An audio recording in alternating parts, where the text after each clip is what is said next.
नमस्कार दोस्तों, स्वागत है आपका हमारे चैनल में जिसका नाम है सनातन ज्ञान। हमें आशा है कि आपको हमारी पहली वाली वीडियो पसंद आई होगी। इस चैनल को बनाने का हमारा मुख्य उद्देश्य है आज की पीढ़ी को अपने सनातन धर्म और हमारे देवी देवताओं के बारे में बताना।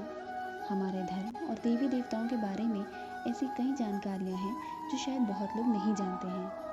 आइए आज हम श्री कृष्ण जी के बारे में कुछ रोचक तथ्य जानते हैं। आगे बढ़ने से पहले आपसे विनती है कि आप हमारे चैनल को लाइक करें, सब्सक्राइब करें और इस वीडियो को ज़्यादा से ज़्यादा शेयर करें ताकि और भी लोग इसका लाभ उठा सकें। आइए वीडियो शुरू करते हैं। श्री कृष्ण जन्माष्टमी जिसे कृष्ण जन्माष्टमी या गोकुलाष्टमी के रूप में भी जाना जाता है, भारत में एक प्रमुख हिंदू त्यौहार है और भारतवासी भगवान कृष्ण के जन्म का जश्न मनाते हैं, जो हिंदुओं के सर्वोच्च भगवान विष्णु के 8वें अवतार के रूप हैं। हिंदू चंद्र कैलेंडर के अनुसार भाद्रपद माह या अष्टमी के 8वें दिन जन्माष्टमी होती है। कृष्ण का जन्म मथुरा, उत्तर प्रदेश के कालकोठरी में हुआ था। कृष्ण प्रेम, कोमलता और करुणा के देवता हैं। पौराणिक वेदों ने उन्हें एक मस्खरा, नटखट बच्चा, एक सज्जन प्रेमी और एक सार्वभौमिक सर्वोच्च की तरह भगवान के रूप में चित्रित किया है।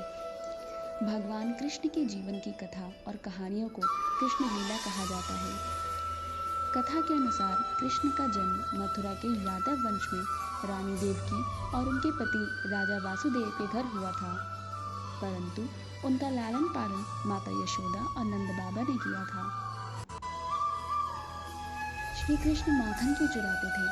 श्री कृष्ण चोर नहीं थे।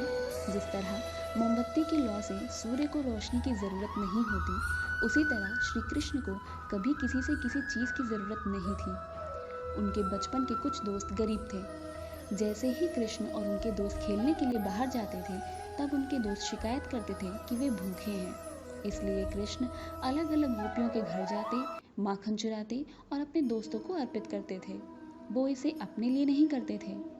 दूसरी बात, गोपियों के परिवार के सदस्य को कृष्ण प्रिय नहीं थे, लेकिन गोपियों की कृष्ण के प्रति गहरी श्रद्धा थी। माखन का मंथन करते हुए भी गोपियां श्री कृष्ण से माखन को अपने प्रेम के रूप में स्वीकार करने की प्रार्थना करती थीं। वो कुछ माखन को बर्तनों में संग्रहित करती और अन्य दूध उत्पादों को बेचने के लिए बाहर निकल जाया करती थीं।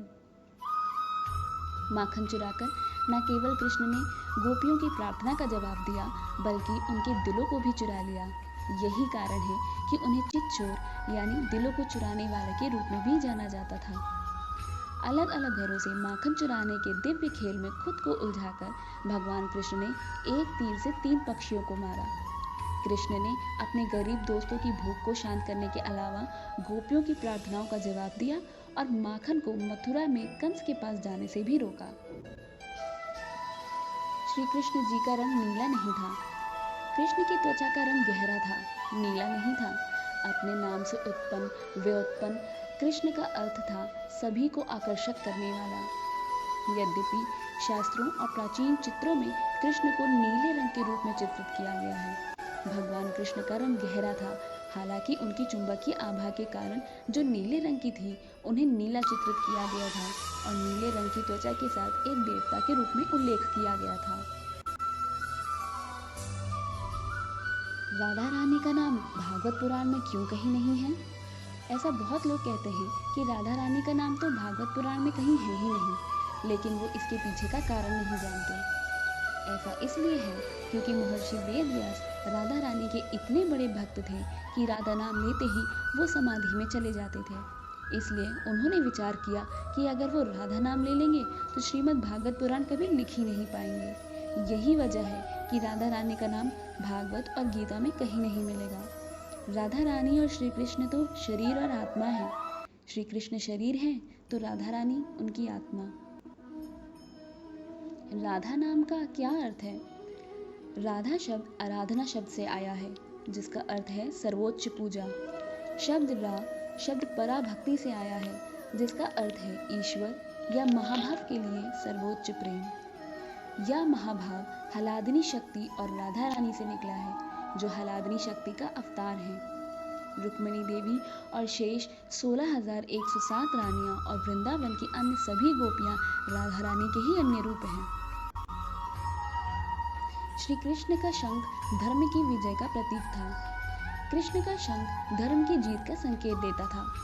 पांचजन्य नाम के कृष्ण के शंख के बजने पर बहुत घनघोर प्रतिध्वनि होती थी। यह पांडवों की लड़ाई में धार्मिकता की जीत का प्रतीक था। श्री कृष्ण ने ब्रह्मा जी का कैसे तोड़ा घमंड? भगवान श्री कृष्ण ग्वाल बालों को बछड़ों सहित यमुना जी के पास ले आए।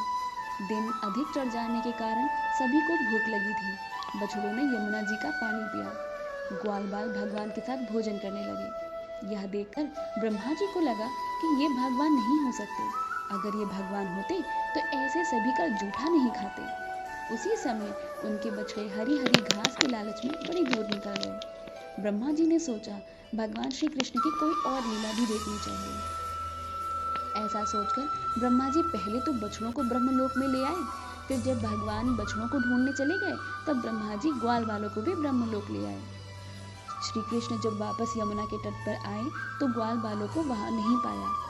उन्होंने आंखें बंद करके ध्यान लगाया और वह समझ गए कि ये सब ब्रह्मा जी का काम है। अब भगवान श्री कृष्ण के जितने ग्वाल बाल और बछड़े थे उतने ही अपने रूप बछड़ों और ग्वाल बालों के रूप में बना लिए।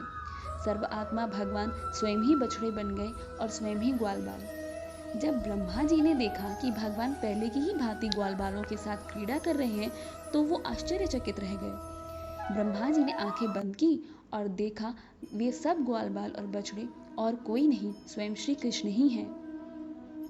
यह अत्यंत आश्चर्यमय दृश्य देखकर ब्रह्मा जी चकित रह गए।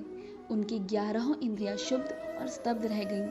ब्रह्मा जी उसी क्षण श्री कृष्ण के चरणों में गिर पड़े और भगवान श्री कृष्ण की स्तुति करने लगे। श्री कृष्ण और रुक्मिणी का नाम साथ क्यों नहीं लिया जाता? एक समय भगवान कृष्ण ने ऋषि दुर्वासा को रात के खाने के लिए आमंत्रित किया और तदनुसार उन्होंने रुक्मिणी के साथ दुर्वासा के आश्रम की स्थापना की, जो इस शर्त पर सहमत थे कि श्री कृष्ण और रुक्मिणी उस रथ को खींचेंगे जिसमें वह यात्रा करेंगे। वे सहमत हुए, लेकिन रास्ते में रुक्मिणी जी को प्यास लग गई और उन्होंने भगवान श्री कृष्ण से पानी मांगा। उन्होंने अपने पैर से पृथ्वी पर प्रहार किया और गंगा नदी तुरंत प्रकट हो गई। रुक्मिणी ने अपनी प्यास बुझाई। दुर्वासा देख रहे थे और गुस्से में खड़े हो गए क्योंकि एक अतिथि के रूप में उन्हें पानी नहीं दिया गया था। श्री कृष्ण प्रकृति के वास्तविक देवता और दूसरे धर्मों में उनके पद चिन्ह। कृष्ण जैन धर्म का भी हिस्सा थे। उन्हें वासुदेव नाम के त्रिदेवों में से एक के रूप में दर्शाया गया है। बौद्ध जातक में कृष्ण, वैभव जातक में भगवान कृष्ण को भारत के राजकुमार के रूप में उल्लेख किया गया है, जो अपने दुष्ट मामा कंस का वध करते हैं और सभी दुष्ट राजाओं को मारकर जम्बू द्वीप पर शासन कर खुद को पौराणिक साबित करते हैं। कृष्ण प्रकृति की सीमा या मृत्यु या मानव जीवन से संबंधित किसी भी चीज से परे हैं। पुराणों के ऐतिहासिक चित्रण में वह दशकों बाद भी बूढ़े उम्र के नहीं लगते। एक घटना में दुर्योधन ने कृष्ण को बंदी बनाने की कोशिश की, जहां उनके यानी श्री कृष्ण के शरीर के भीतर की सभी कृतियों को श्री कृष्ण ने उसे दिखाया। भगवान श्री कृष्ण के धरती से जाने के लिए कई अभिशाप जिम्मेदार थे। भगवान कृष्ण के पृथ्वी से चले जाने के लिए कई श्राप जिम्मेदार थे।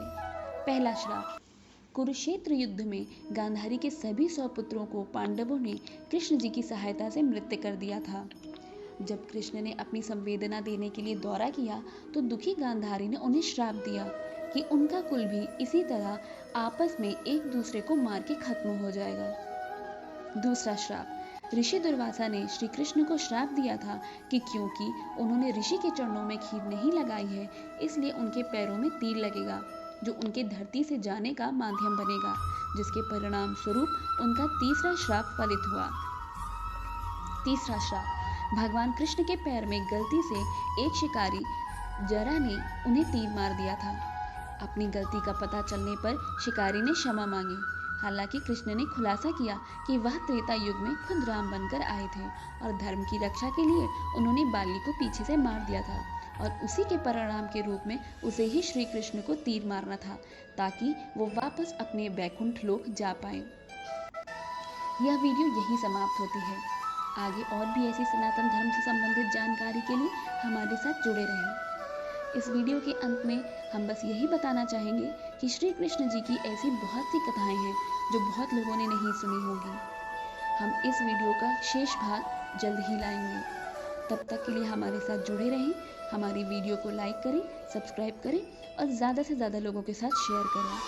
धन्यवाद।